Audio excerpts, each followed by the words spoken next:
Hi everyone, it's a pleasure to welcome you all to our very first event of the year. We don't have any pizzas to hand out or even a physical venue this time. So yeah, those who still decided to show up without the pizzas, we're so glad to have you. You guys are the true machine learning enthusiasts. Anyway, not to waste more time, let's get started. So we'll first give you an introduction of who we are, which will follow by a keynote by Sheldon Huang, a familiar face in UTMIS, and I think you will enjoy his speech. We'll then go through some of our initiatives this year, and a 5 minutes break for Q&A. The second half of this event will be the first workshop of MIS 101, our introductory machine learning course. Last but not least, those who would like to stick around can then join breakout rooms to have a chat with our project directors and the rest of the UTMIS exec team. So who are UTMIS? Here are some of the amazing humans of UTMIS. We are a student organization committed to building an active machine intelligence community on campus. Our goals are to connect students with graduate students, professors, and industries in the field of machine intelligence, to provide opportunities to get involved, and ultimately, to clear the mist around machine intelligence. Now, we were founded in 2017, and since then, we've created 2 introductory machine learning courses, or MIS 101, and invited 50 researchers and companies to our event, serving a community of 900 registered members. And this community worked. Some of our founding members have made their ways to study in grad schools at U of T, Stanford, Berkeley, CMU, and also successfully founding startups. Now, one of our founding members is Sheldon Huang, a PhD student at U of T, who is also serving as an advisor and VP research for UTMIS this year. Now let's give a warm welcome to our keynote speaker, Sheldon. Hey.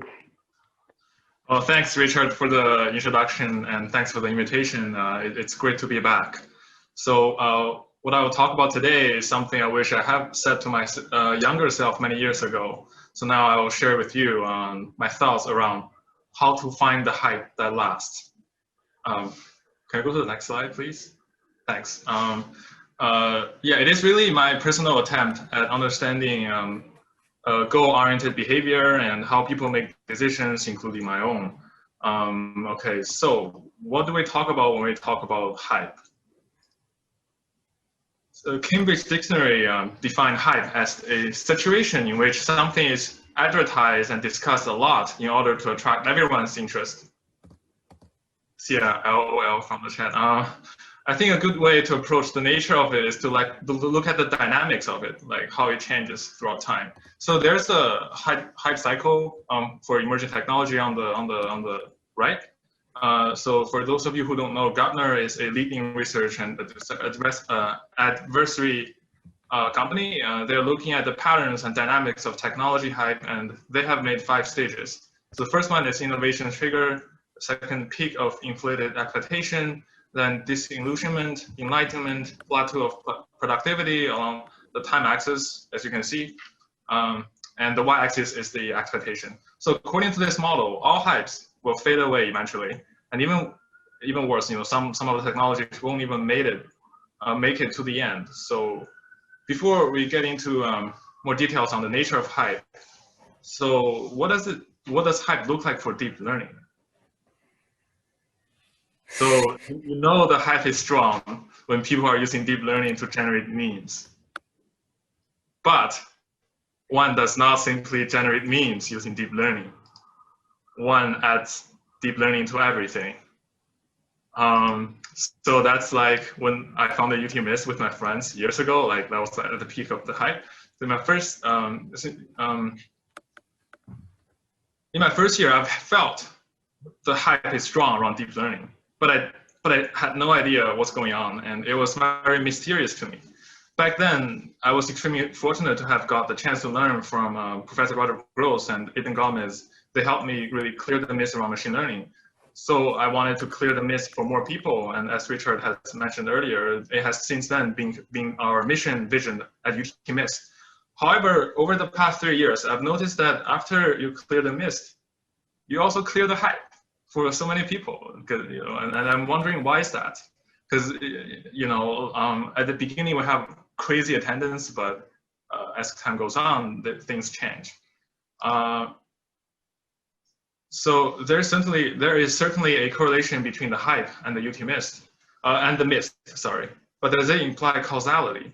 So I had a hypothesis that the hype is partially caused by the mist, because when there's a mist, there's a cognitive bias. It's like brain's autocomplete system. We unconsciously project the coolness we want onto the mist because we don't know exactly what it is. Because it leaves space for your imagination, and that's how I think a mist around machine learning can turn into a personalized filter. But until you clear the mist, you discover it is not what you think it is. It's mostly statistics and coding and engineering. So just like those fields, it's about doing math and writing code and thinking about the design. It's a lot of hard work, especially when it comes to machine learning research. It's even harder. So when I first got my model training in 2017 summer, I thought I'm almost done with this project. I remember whether Roger smiled and said, "It's just getting started." I was a bit surprised because hearing this, because it's certainly an accreditation violation, I thought I'm almost done. But it turns out he was right. It took me more than another year to get it just to work well. And my next project took even longer than that. So again, everything I talk about here is not particularly about machine learning, but it's general observations and thoughts about life. Machine learning here is just a particular example. I believe it's a lot of hard work to get anything to work well. So that's when I started machine learning, and I think the problem is when many people just move on to the next hype before even diving deep into the current hype. Apparently, you can't get very far on anything at all if you are like that. Just dropping your current thing and hopping onto every other new thing all the time. Because I was running UT Mist, I've seen that happen a lot around me. I've got a front seat. So for undergrad, I think it's like a recurring pattern that attendance for clubs at the start of the semester is great. People sign up for everything during club fair, even though this year is virtual. So before I started UT Mist, the president of another very big technical club told me that they have over 600 participants in their first event, but only 30 left at the end of the semester. It's true almost for every single year. So then I get to witness similar effects myself throughout the past years at UT Mist, even though it's not as drastic. So it was obvious to me that it's not about machine learning itself. There's something deeper into it. So I started to think about why. So here's a little inspiration. So I happened to read a book called The Happiness Hypothesis by Jonathan Haddett. And in the book, he mentioned 2 types of love. It was very inspiring for me, especially if you replace all love to hype. So I'll read it off for you. Passionate hype does not turn into a companion hype. Passionate hype and companion hype are 2 separate processes, and they have different time courses. Their diverging paths produce 2 danger points, 2 places where many people make grave mistakes. So if you look at figure 6.1, there are 2 danger points. I will talk about the first point later. Now let's focus on the second point for now. And he said breakups often happen at this point, and for many couples, that's a good thing.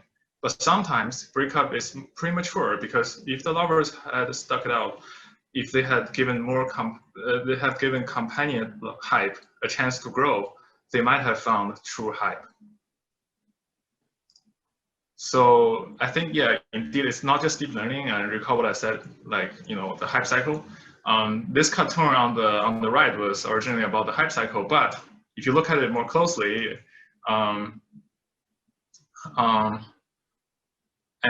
remember the plot I just showed you, then I had an epiphany. Next slide, please. Yeah.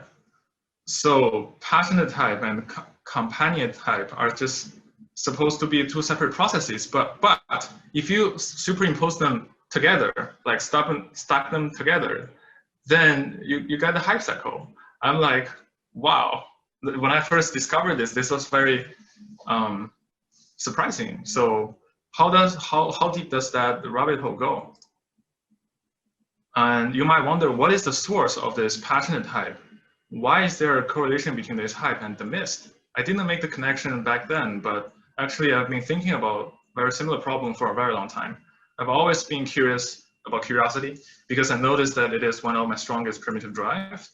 And recently I've come to realize that this passionate hype has something to do with our curiosity. I think that's what makes us curious. I think that what makes us curious is what gives rise to this passionate hype.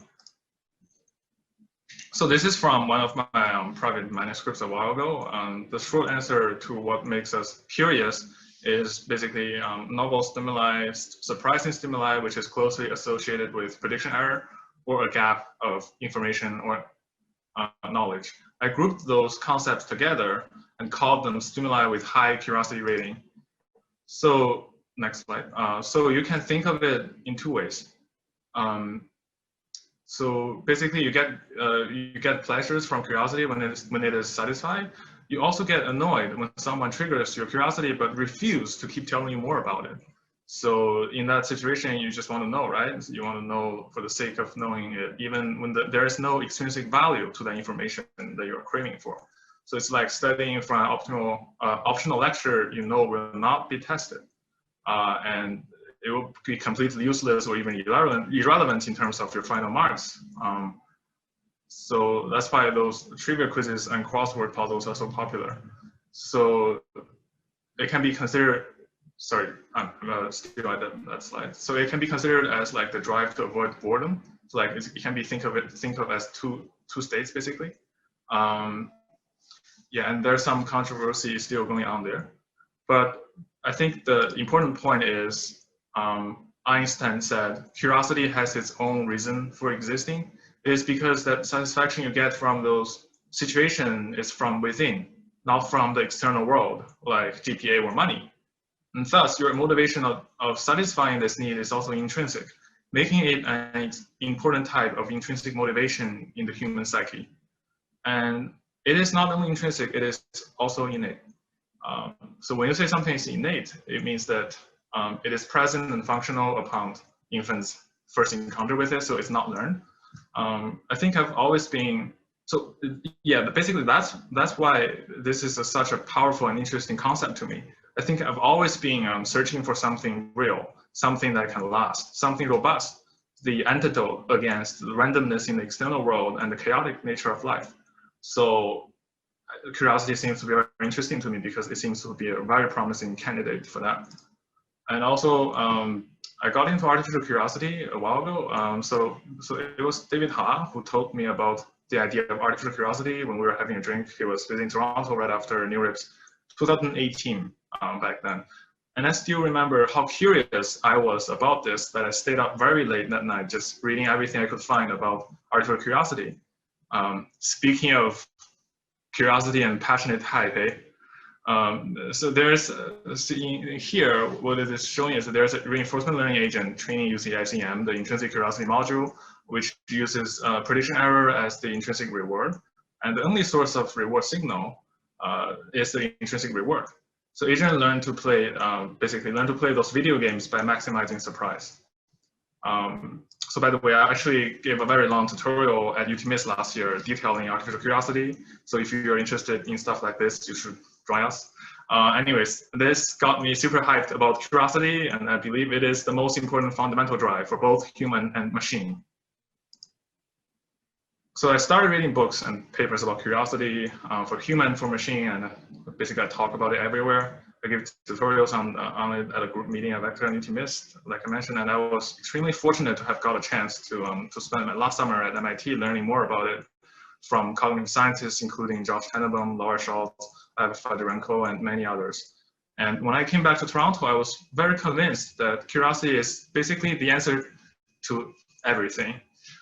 So naturally, when I was invited to give a talk at the AI Squared Forum next year, which UTMIS is a co-host, I mixed this into my technical talk. If you were there last year, I was basically trying to make the point that progress in research is really, really unpredictable. It's like the little cartoon on the left. You never know what's ahead of you, basically, and you're almost guaranteed for disappointment if you base your motivation on external rewards, like publishable results or like progress. So I was making the point that how GPA-based external reward focused education system sometimes give people the wrong impression on life. It's like you work hard so that you get higher marks, but for research, no, it's not the case. If it doesn't work, it doesn't work. And there's always a chance that your hard work does not turn into any external rewards, like you might get scooped, stuff like that. So you gotta keep yourself motivated with the intrinsic rewards. So that was the whole point of the talk last year. Also, another point on this is that you gotta be careful what you aim at. Where do you focus your attention? So this is a famous psychology experiment called the invisible gorilla experiment, where basically participants are asked to focus on a group of people playing basketball, and then there's a gorilla walking by. You know, it's really obviously there, but most people don't even see it after the video, and they're asked, "Oh, did you see a gorilla?" And they're like, "What? What gorilla?" I mean, I don't have time to go through the experiment, but I've tried it. It's like, it's true. If you're not basically being told there's a gorilla in advance, like you're not gonna see it. So when you, basically the point here is that when you don't pay attention to something, it's like it's not even there. It's like so obvious, but it's not even there when you don't pay attention. So that's why you should focus on the intrinsic rewards like curiosity. Because if you don't focus on it, it's like it's not even there. So for me, it's like, as long as I learned something today, and I realize I learned something today, I'm happy. So that's where I was at last year. That was my progress bar last year. Back then, I thought that was the answer to everything, including how to find the hype that lasts. Because I thought curiosity is just everything. It solves. It can keep me motivated on the hype. So I made the search for this intrinsic reward a priority in my life. However, after a while, I started to ask: is curiosity enough? Because like as I've been learning more and more about artificial curiosity, infants also have familiarity preference, it turns out. It's like the opposite of novelty preference when it comes to their native language and familiar faces. And also, there's a paper by Berthes and I think Sergey Levin also gave a talk in Toronto last year about this. They showed that in some environments, RL agents can successfully learn the task by surprise minimization. It's basically by minimizing curiosity. So I was like, I really love this paper because it's like a huge information gain, like shock. I was so shocked. But it makes sense because their motivation is basically you need to maintain homeostasis. Like imagine a robot like there, right? Like if it's just maximizing surprise, like the environment can change a lot. In order to survive, they should basically build a house and shelter them from the changing environment. It's like certainly true for human beings. Also, another tricky point is the Goldilocks effect. Basically, they show that human infants allocate attention to visual sequences that are neither too simple or too complex. So basically, it's like an inverse U-shape. If you get too complex or too simple, you're basically not as optimally curious. But the thing is, when you stay there for a while, then it will either, the stimuli will get simpler, so you move to the other end, or the thing is just too complex to begin. So it's very hard to find the peak, and you can't stay at the peak forever. So I think it's just very tricky to maximize your curiosity all the time. And there's also further evidence from artificial curiosity that if an RL agent is trained with ICM, back then when I saw this, it's like totally mind-blowing. So there's a reinforcement learning agent trained using ICM, intrinsic curiosity module, and what's happening here is that it got stuck with a TV that's switching channels randomly. So this basically, this agent is trained by maximizing surprise. So you know when it cannot predict the TV, it just gets stuck there for forever. So basically, it's saying surprise-based artificial curiosity is apparently not enough. But I was thinking back then, you know, is curiosity enough for lifelong continuous learning? So what's missing? So I spent a lot of time, you know, just thinking about this. Well,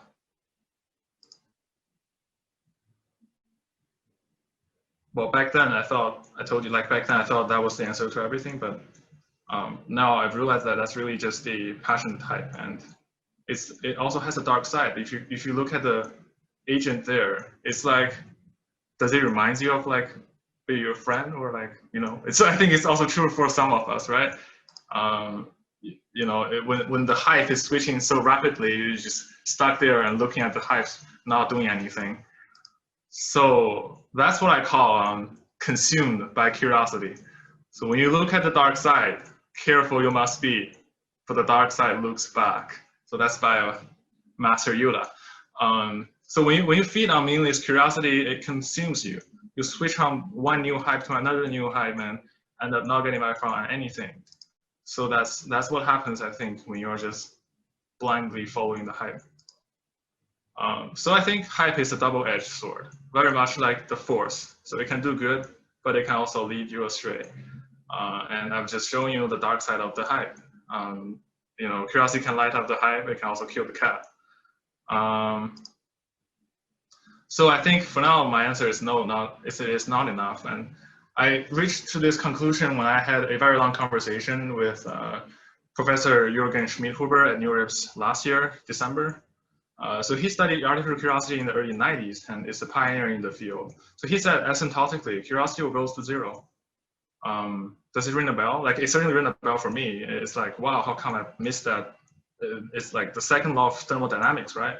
The total entropy of an isolated system can never decrease over time. So that was when I started to realize that curiosity alone is not enough.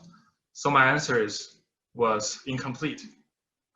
Thank you to Professor Jürgen Schmidhuber.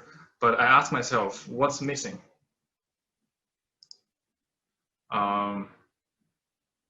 So can you play the video, or it's not gonna work?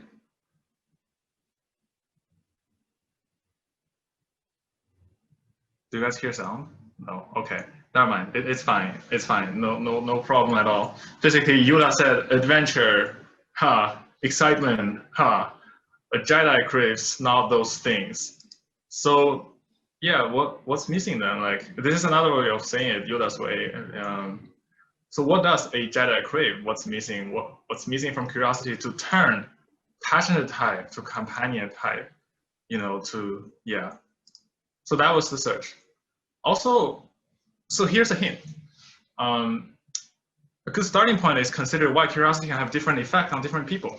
So for Einstein, he's like also passionately curious, right? But how come he's not, you know, stuck in front of the TV all the time? Don't tell me there's no TV back then. Like being a couch potato.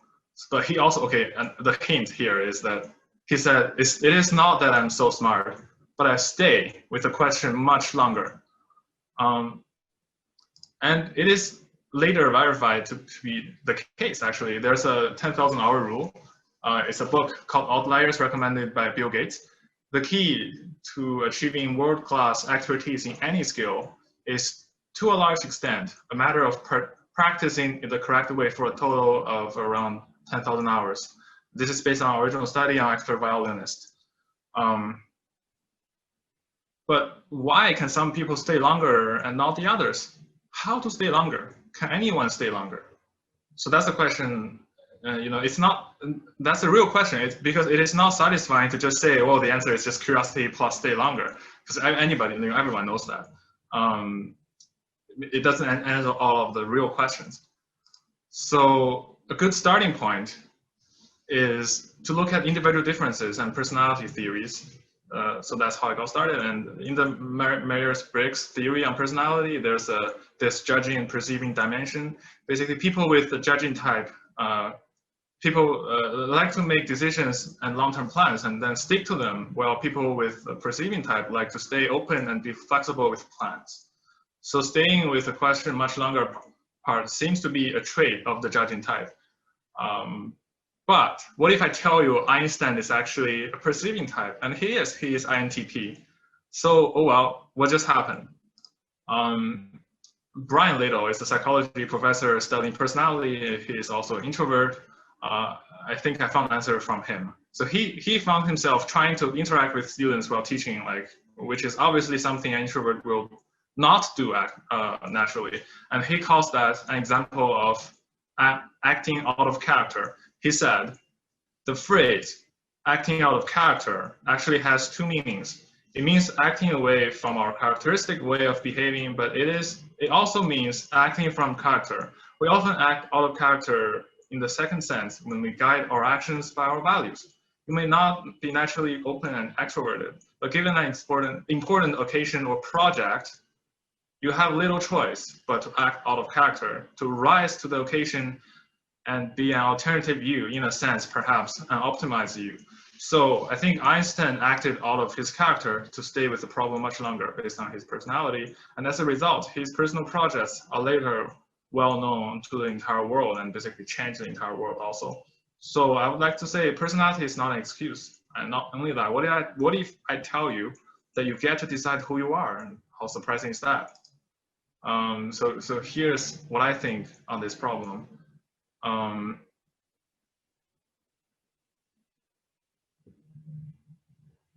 Ruth Chang argued that a hard choice should not be seen as a burden, but an opportunity to define who we are.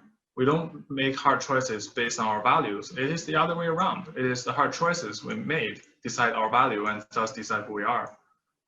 And also the similar point was conveyed by Michael Gazzaniga. He's the godfather of cognitive neuroscience, and in his experiments with the split brain patients, he discovered that their left hemisphere automatically making up stories and interpretations of their own behaviors that they don't even understand. So people started to ask him questions on free will, but he said, I really like what he said there. He said, brain is automatic, but people are free. So that's like backing up Ruth Chang's argument on how we decide, like the choices we make decide our value. And Viktor Frankl also made similar point. He said, everything can be taken from a man, but one thing, the last of human freedoms, to choose one's attitude in any given set of circumstances is to choose one's own way. That can never be taken. So I really like that. I think fundamentally that's true. And Viktor Frankl, by the way, Viktor Frankl is a neurologist, and he's the founding father of logotherapy, basically a therapy focused on finding meaning in life. He also said when a person cannot find a deep sense of meaning, they distract themselves with pleasure. Because this is very true, because curiosity is in fact a type of pleasure, like I said earlier, and it actually stimulates the brain areas associated with anticipations of reward. So, but I think here he meant the dark side of the pleasure. Viktor Frankl also said man's search for meaning is a primary force in his life and not a secondary rationalization of instinctual values. So like I said, I think that's how this gives rise to the logotherapy as a psychotherapy based on the search for meaning, because meaning is such a powerful drive. So does it ring a bell? Because curiosity is also a primary force, and it seems that people turn to the dark side of it when they cannot find meaning. So I wonder, what happens when you combine curiosity with meaning? So then I realized something, so here's the reductionist approach. I have some curiosity, I have some meaning. What do you get? Take a guess. You're muted. Does anyone want to take a guess? What do you get? Come on, bruh. Okay. Someone said pineapple pet, no. Someone said happiness, drive, purpose, learning. Okay, keep this question in mind. I will reveal the answer later. So here's a hint. So remember I said the TV problem, get the reinforcement learning agent stuck. Basically that problem motivated the idea of curiosity through reachability, where intrinsic reward of a state is defined as whether it is easily reachable from the reachable state stored in memory. But is it technically artificial curiosity? The authors argue that reachability is a type of novelty, but I think it's a very special type of curiosity, because the key distinction here is that it is long-term. Basically in the plot, the blue states are basically the states that you visited before. The green states are reachable ones, but unvisited, like they're the nearby ones, and the red states are the ones far away.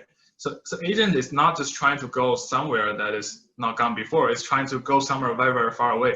It's trying to push its limits. So it's almost like the agent is trying to find meaning. So to me, that's like curiosity plus meaning, and also it also reminds me of Star Trek. So to boldly go where no one has gone before. So basically, okay, Jordan Peterson detailed this idea quite intensively in his book Maps of Meaning, and he said, to move forward towards something is simultaneously to value it. We're always in a framework of value. There's no escaping that. So everyone in life is getting from point A to point B, and there's this implicit presupposition that point B is better than point A, which is your current location situation. Otherwise, why do you go, right? Why do you want to go to point B? So back to Star Trek, the presupposition here is that the place where no one has gone before is better. But why is it better? I think it's because it's meaningful, right? And I've realized that if I've only learned one thing from watching Star Trek in high school, it was that all of them have like a lot of dedication and long-term hype. That's the hype we're trying to find, right? They spend their lifetime on like a long-term mission. So I've always found that to be very inspiring, and I think that's exactly the definition of the companion hype. So I mean, if you ever watch the Star Trek TV series, especially Star Trek Voyager, you'll know what I'm talking about. Okay, so yes, it's the companion hype. Curiosity plus meaning. Wow. Okay, Richard got this. Cool. Yeah. So back to the original question: how to find the hype that lasts? And recall that breakups often happen at this point. For many couples, that's a good thing. But sometimes breaking up is premature, because if hypers had stuck it out, if they had given companion hype a chance to grow, they might have found true hype. So I would like to say companion hype is the true hype that lasts. But how do you find meaning? That doesn't answer the question. Next slide, please. It's getting stuck from my side. Okay. Because it doesn't answer the question of like, where do you find meaning? So in the book, The Happiness Hypothesis, the Buddha's idea of is finding happiness is from within. Well, I'm gonna focus on meaning because since most people can get the curiosity part easily, like the passionate type, and since also innate, it's in there in every single one of you. The curiosity is there. The bottleneck is often finding meaning. And also a little disclaimer here: this talk is not intended to answer the big question of like, what is the meaning of life? I mean, philosophers have been trying to answer that for thousands of years, and I think it's still an open question because meaning really depends on the representation and it's different for everyone. And just a reminder, this is the AGM of UT Mist.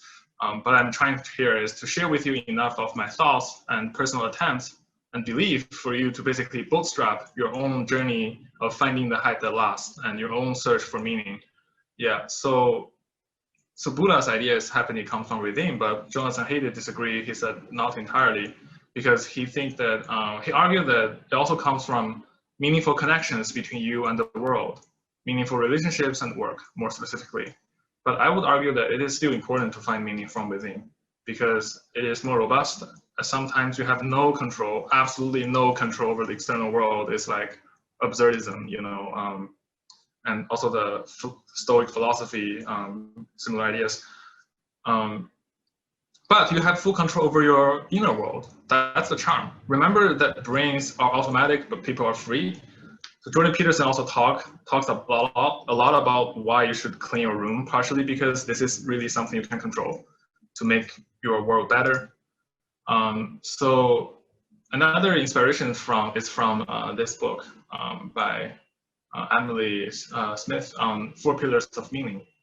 So she argued that there's 4 pillars of a meaningful life. The first one is belonging, being in relations where you are valued for who you are intrinsically, creating a bond with family and friends.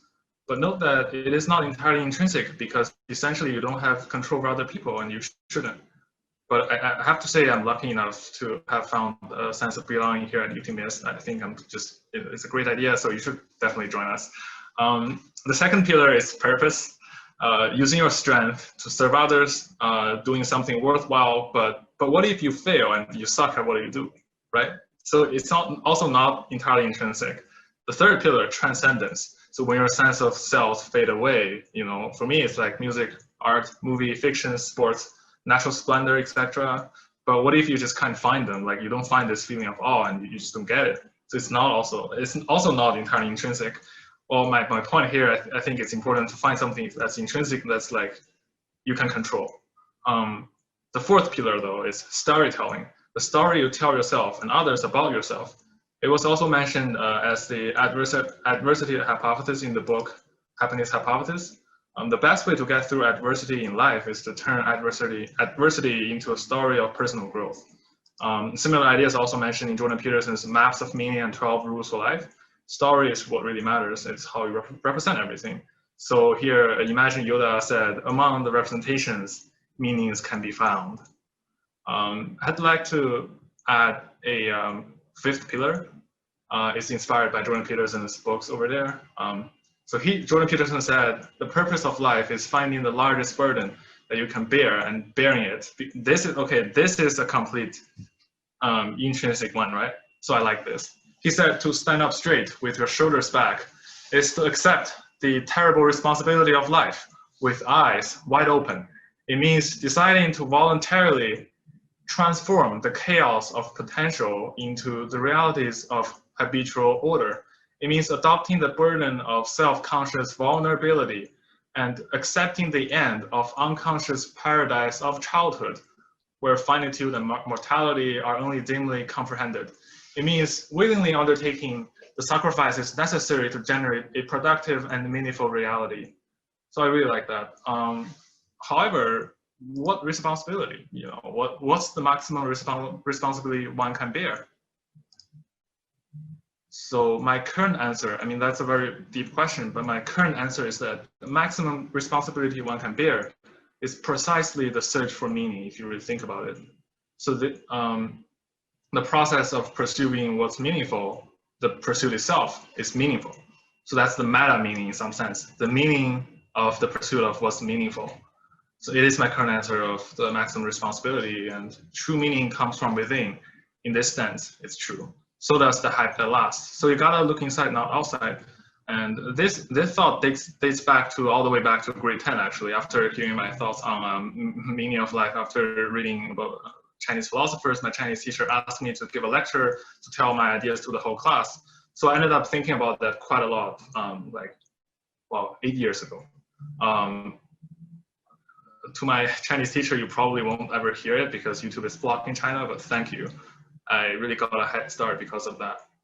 So, okay, now let me give you an example of using my own journey as an example. Okay, now going back to this moment 3 years ago. So this is 3 years ago. I actually said during the AGM 3 years ago, I actually said I was married to machine learning at our first AGM. That machine learning is my true love. I should have said hype. So where was I, you might wonder, and where am I now? So actually, I was there. I was at the peak. And interestingly, you remember, I told you about there's a first standard point I'll talk about later. So the first standard point is described as follows.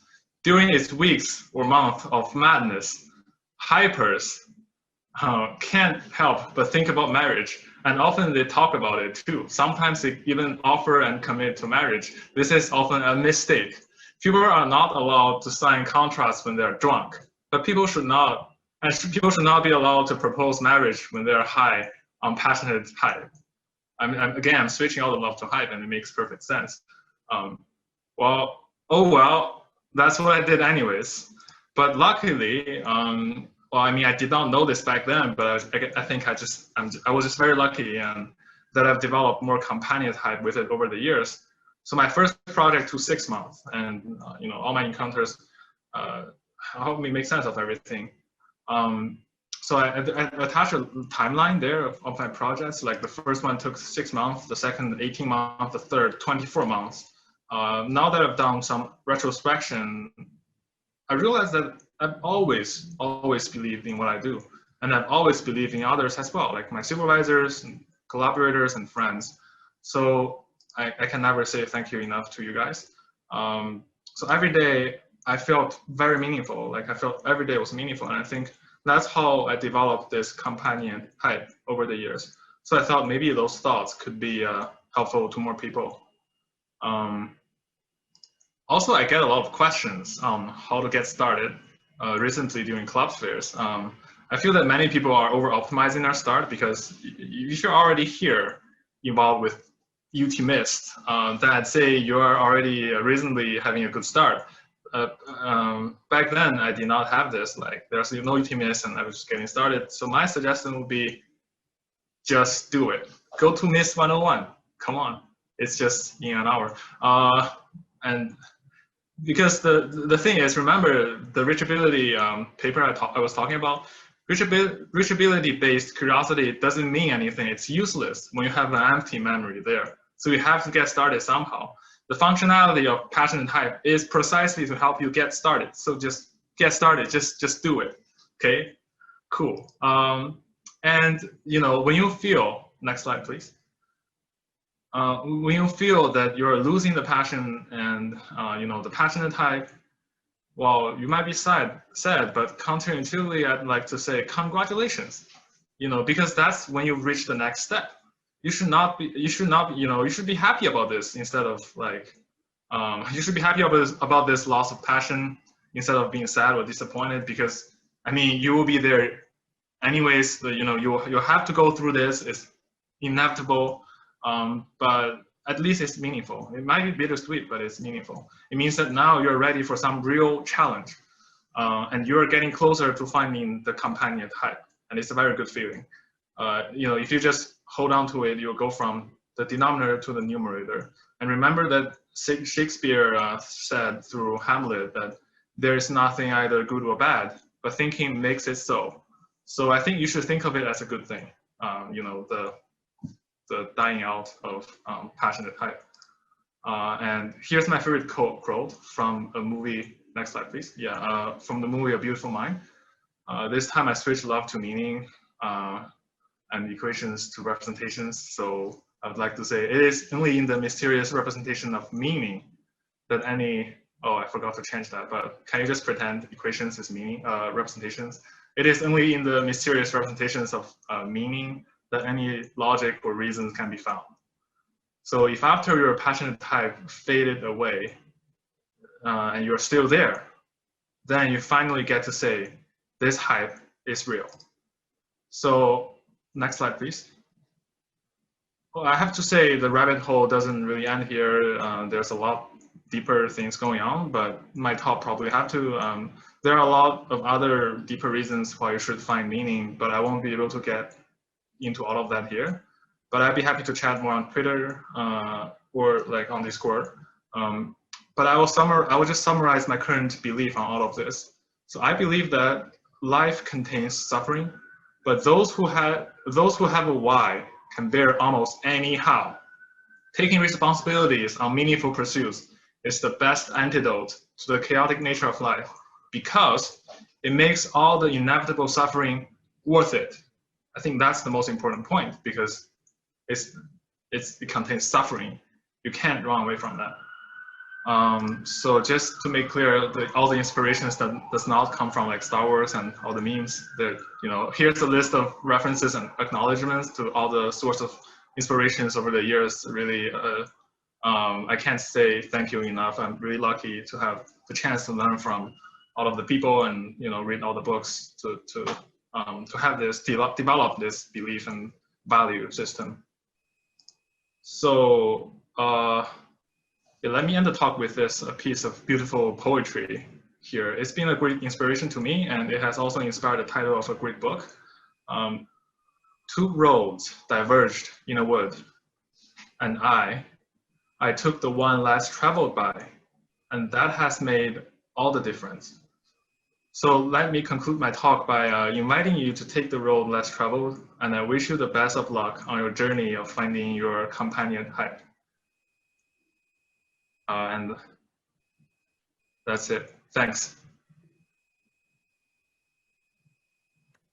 Now I think I should pass it on to Shazia. She will keep talking about the events at UTMIST this year. Hi, I'm Shazia, and thank you, Sheldon, for the inspirational words. Moving forward, a major part about UTMIST are the variety of events we strive to see through the mist surrounding machine learning. The events we're planning for you this year are all going to be on Zoom, so you can enjoy them at the comfort of your home.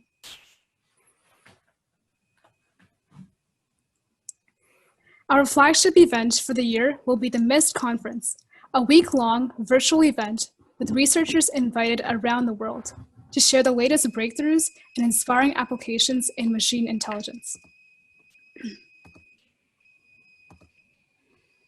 Each day of the conference will include a series of presentations on a specific theme, followed by networking sessions. You may remember from our past conference called AI Squared Forum. Here is a list of exhibitors and speakers we was having some problem. Yeah, I think I can take over for this slide. Sorry about that. So the slide is having some, yeah, the audio is having some technical problem, but we'll continue. Okay, I can also take over. So Shazia was talking about MIST conference. If you remember from last year, like it's going to be an international conference, and this year we have the advantage. It's like, remember how I said there's nothing either good or bad, but thinking makes it so. This year, during the because of the pandemic, everything's online, but that also gives us the freedom to do this across the globe. So I will be trying to invite some of my idols in the academia across the globe to give talks and online this year. So that's like MIST conference this year. So stay tuned. We will tell you the complete list of the speakers.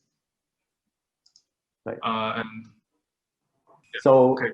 In addition, UTMIST is also featuring some new events this year to give students insight on machine learning in the industry. And that goes to our industry events. So we hope we are here to get you professionally and technically equipped with the skills and say, land a job, network with companies, and explore opportunities, career opportunities for you. So we will have technical workshops for you to get hands-on experience in how machine learning technologies are used in real-world applications. So previously we hosted one with Intel, and that was pretty successful. This year we're exploring new opportunities with other companies. So our student panel, we also will have one this year, which will give you a chance to hear some genuine experiences from current researchers and engineers. So we're inviting some of our UTMIST alumni, as I mentioned earlier, and probably a few other students as well. Furthermore, we are planning several other events to help you become that ideal job candidate or gain awareness for opportunities in entrepreneurship and connect with companies excited to meet you in our virtual career fair. So stay tuned to hear more details. And lastly, for the third time running, we will have our new and improved MIST 101, an introductory machine intelligence course that is completely free, run by our academic mentors. We will cover theory and implementation starting in the fall with some basic learning algorithms and gradually working up towards advanced machine learning techniques in the winter. So yes, if you're a beginner, this is for you. And by the end of the series, you should have a great understanding of machine intelligence to join future project developers at UTMIST, to build some amazing applications, delve into paper reproductions and academic research. So just a reminder, MIST 101 introductory workshop will happen right after this AGM. So someone asked a question regarding the exact starting time. Right now, we should be around 15 minutes away. So just bear with us. We will get you guys started very soon. And that's what we have for the events. I'm going to pass it on back to Sheldon to discuss our projects. Okay, thanks, Richard. All right, so this year we have two types of projects, the engineering projects and the academic projects. I'll be talking about academic projects. Next slide, please. Okay, so they're called mystery. we aim to reproduce results from cutting-edge machine learning research papers, and also we'll have some research projects going on. So RE can be, you can think of it as like either reproducibility or research. So some of you might not know, but good results, I claim, by researchers, research papers don't always work anywhere. It can be full of undocumented hacks, word processing tricks, or any kind of weird black magic. But at the end of the day, machine learning is a science, and reproducible results are the core of any field in science. So even if the new model is super cool with fancy theories, it still needs to be validated in order to persist in the field. Aside, reproducing paper is a much valued skill to have. Like, you learn about the details of the research work in depth. You also demonstrate your coding ability and style, you improve them, and you also contribute directly back to the community. So once publicly available, it will be useful for other researchers in the community. So imagine like some famous researchers might end up using your code, not acknowledge you, of course. So some profs highly recommended it. Like Roger certainly told me that he likes it. It gives you the competitive advantage of applying for like research assistant or like grad school. So it's a good deal. So it's very meaningful, remember, meaningful for the machine learning community, and it's also meaningful for you. So how it works, next slide, please.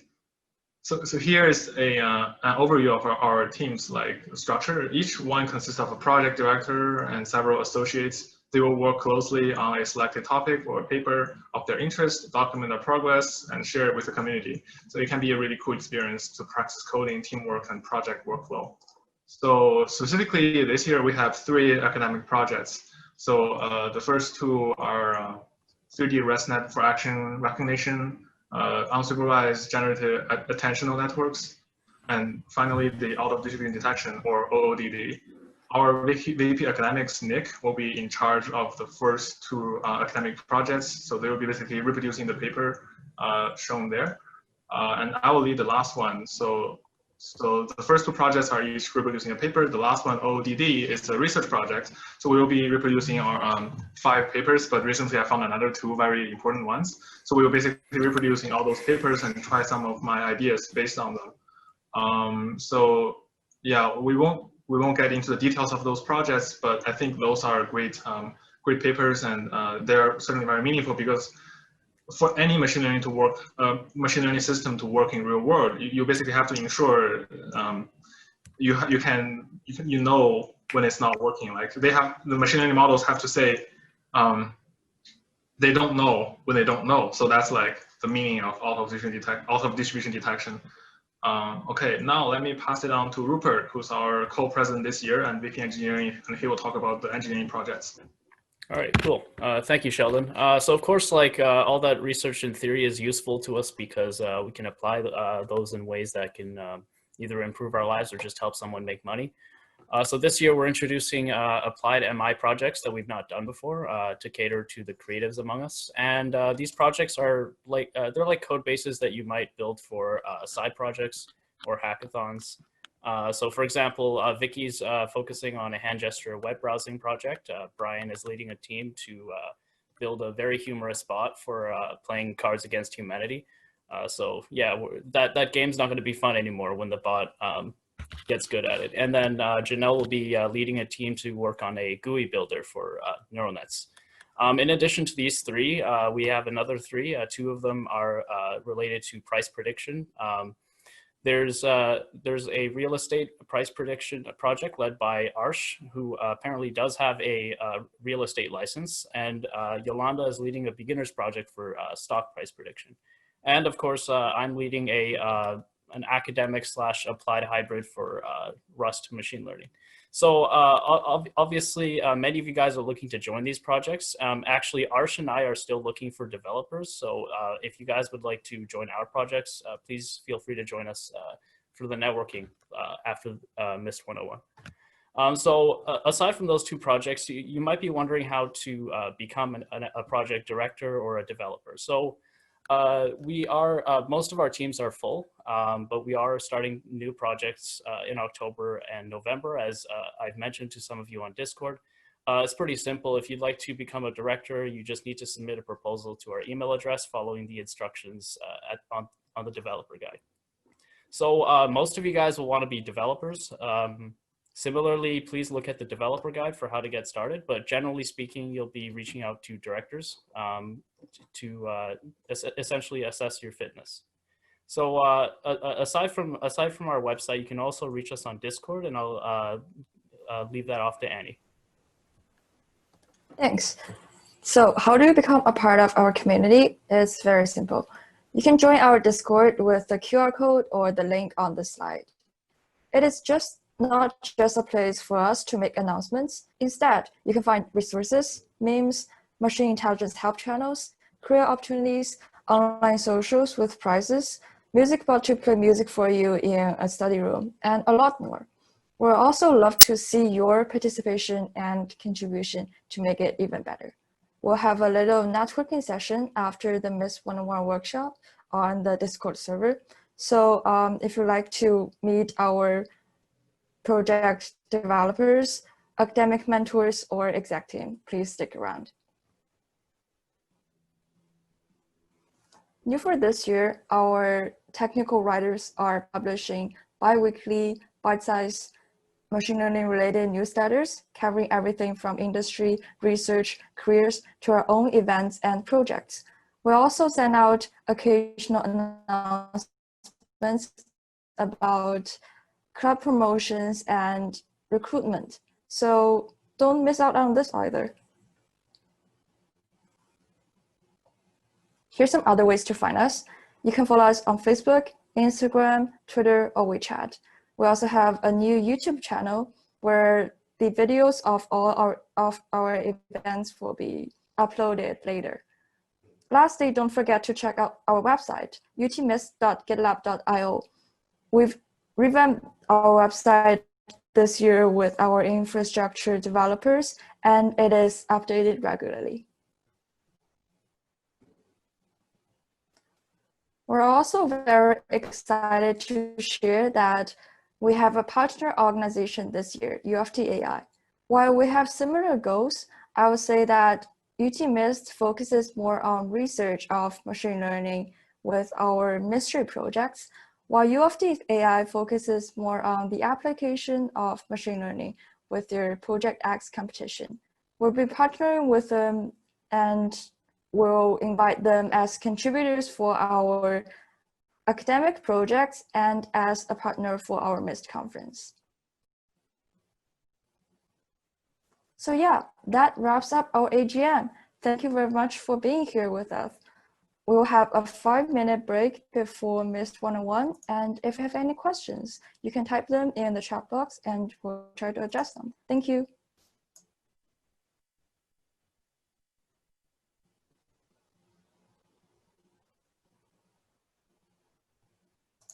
Yeah, thank you guys. Thank you, Annie. This concludes our AGM. So 6:15 then, 6:15 we'll start our MIST 101.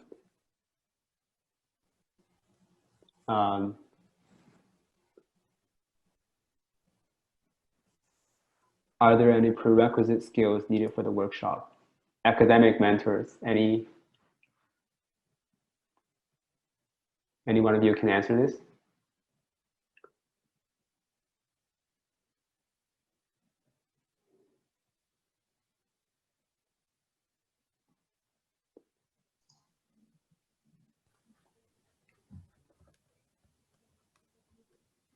Just be curious. That's the prerequisite, and it's automatically built in everyone, so you're good to go. Yeah, we'll be covering the prerequisite during the MIST 101 workshop. I think there's some technical difficulties from the mentors as well.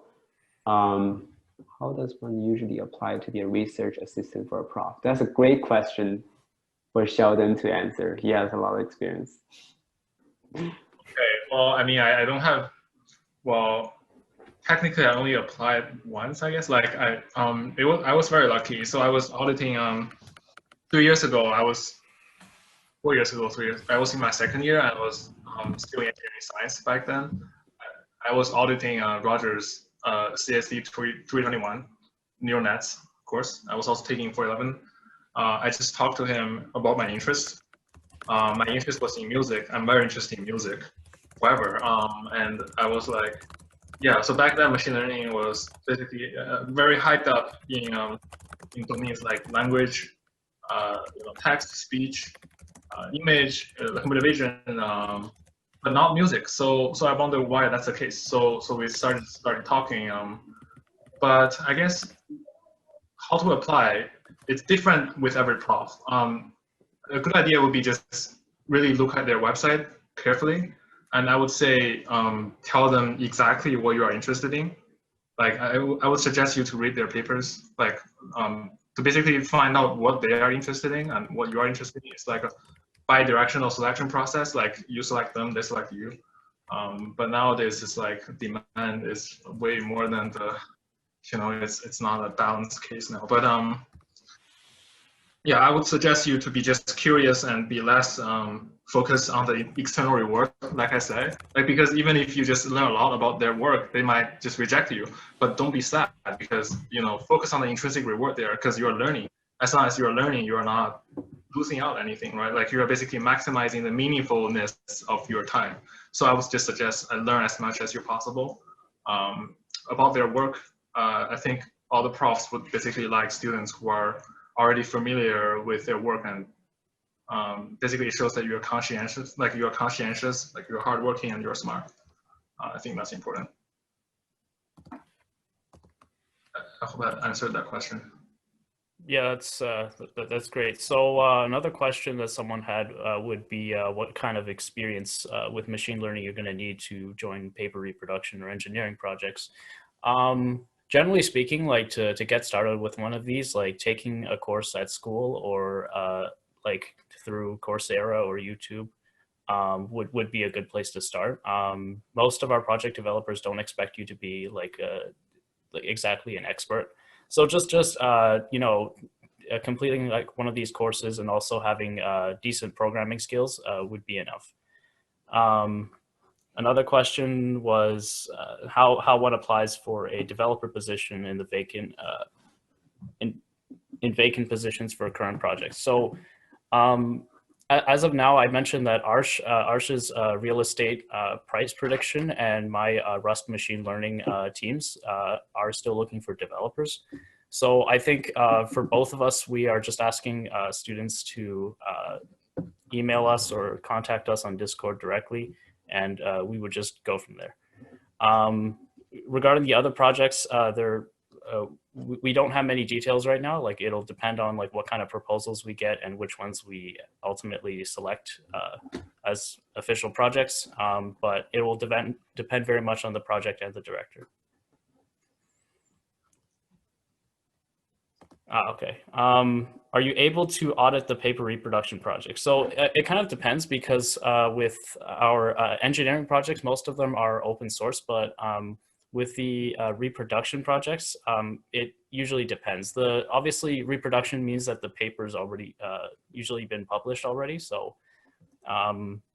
the paper itself is not really private. In terms of auditing, I would suggest that you can take a look at the code base as they build it, if they make it public, and possibly ask them questions in our Discord channels whenever you have the chance. How are intellectual property rights handled for projects? So as I mentioned, most engineering projects are open source.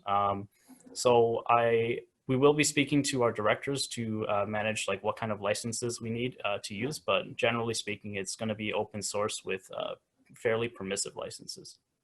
But just make sure, like, if you are working for a company, you want to make sure that your employer knows what you're doing. I mean, it's not going to be, we don't make money. It's like, we're just a club. But you might want to check with your employer. It's more about your time, really, not about intellectual property. Right. Sheldon, can you answer the question about intelligence versus learning? Okay, I think we're gonna have to cut it off actually. Miss 101, this should be starting now. Actually, that question is very, very relevant to what will be covered the first workshop, right? Yeah. So just stay tuned for Miss 101. The answer is in there. Yeah. So thank you for joining the AGM.